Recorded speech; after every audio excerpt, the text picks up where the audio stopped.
Personally, I recognize fire as a critical ecological process that maintained the functioning of the mixed conifer forest.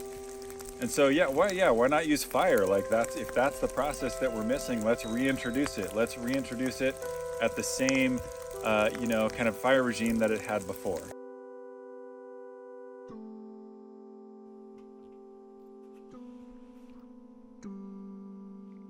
Dearest smoke and mirrors, the burn boss is aware of the archaeology of longing, loss, and legacy.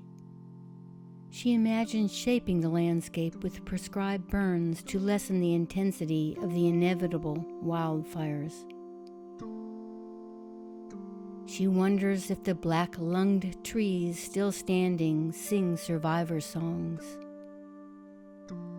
Does the risque mother tree survive best within an environment sculpted by mastication and controlled burns, preparing her to outwit her hungry wildfires? Does cooking the planet make us a geologic force? You are a volcano lover. Robin. Overall, the project is called SPARKS, which stands for Smart Practices and Architecture for Prescribed Fire. In California, it's SPARKS Cal. So this is a multi-UC campus research project. Tirtha Banerjee is the lead on it, and I'm a co-PI with Tirtha. Like, it's everyone's responsibility to keep their head on a swivel, as you say, and look out for hazards. And then if you see one, you want to communicate. So we have in fire, we have this acronym, or this initialism, I should say, LCES. It's lookout, communicate, escape route, and safety zones.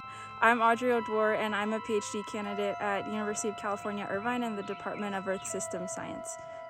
And what are you doing here today? What brought you to the prescribed burn at Blodgett? We're here measuring PM 2.5, which is the fine particulate matter from smoke that we get in the atmosphere during fires. Ideally, in our prescribed burning, we're getting back to kind of the practices during indigenous land management, where they were able to manage these fuels that lead to bigger, more destructive wildfires like we're seeing today. These older fuels burning in the prescribed fires, that's what they're aiming to target, so that during the natural fires, they don't lead to these large destructive ones. So in the future of wildfires, we should be seeing younger fuels in those emissions, because ideally we've targeted those older fuels in our prescribed burning practices. Dearest flame, we have made history together. Fuel, oxygen, heat, that is our love triangle. You are unique to the earth, and shaping your presence is unique to our humanity. We are your keystone species. Somewhere between the last Australopithecine and Homo erectus, hominins gained capacity to control fire and sculpt the landscape. You track our ecological agency. Touched by fire, Robin. So the thermal sensor is going to look at the different ranges of temperature of the ground, the canopy, the fire. The LiDAR sensor is going to help us map the vegetation, and so it's going to help us construct this 3D image of the canopy, the trees, to kind of classify vegetation. And these collections are done pre-fire. The thermal sensors used during the fire, and post-fire we also collect LiDAR data and thermal data to kind of be able to quantify the difference in the severity of the burn.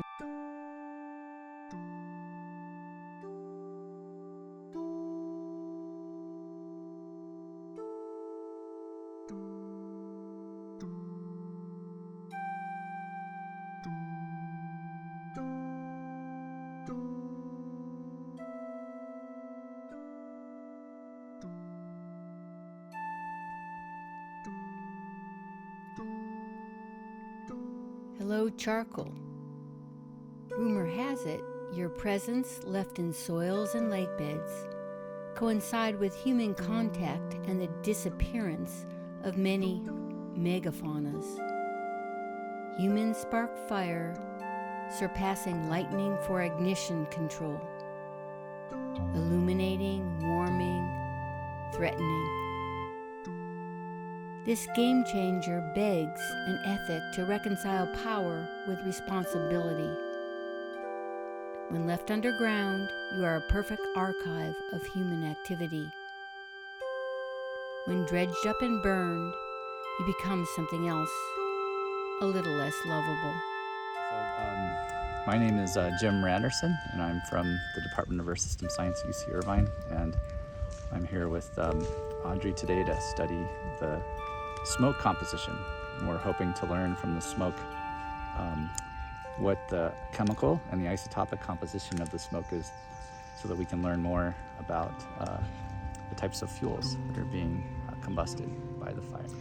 Different types of debris on this forest floor have different ages, and depending on the time that they grew, the needles grew or the logs grew, they picked up a different chemical composition from the atmosphere, a radiocarbon signature, and that is what we're measuring today. And so from the weapons testing that was done in the 1950s and 60s by the Americans and the Russians, there's a big spike of radiocarbon in the air, and it labeled all of the trees and all of the vegetation that grew during that time. And so we're able to use that spike to help us then figure out if material that's burning that was growing in the 50s and 60s, if that stuff is now combusting.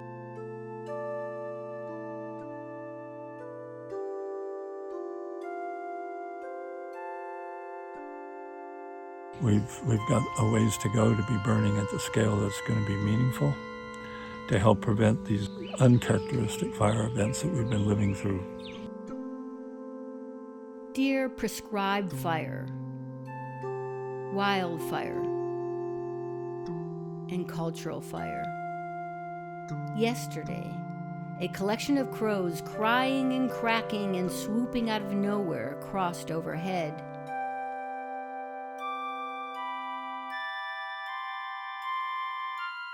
In the experimental woods and the prescribed fires, are we shaping the space for restoration and renewal, or are we creating smoke screens, as some ecologists suggest?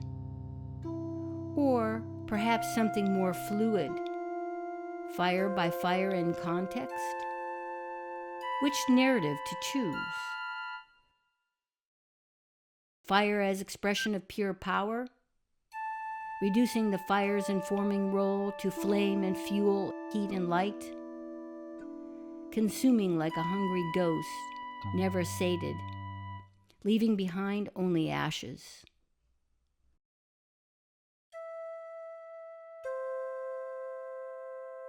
Or the primeval narrative where fire is a companion on our journey, where fire derives power by the character of its interaction with the natural world.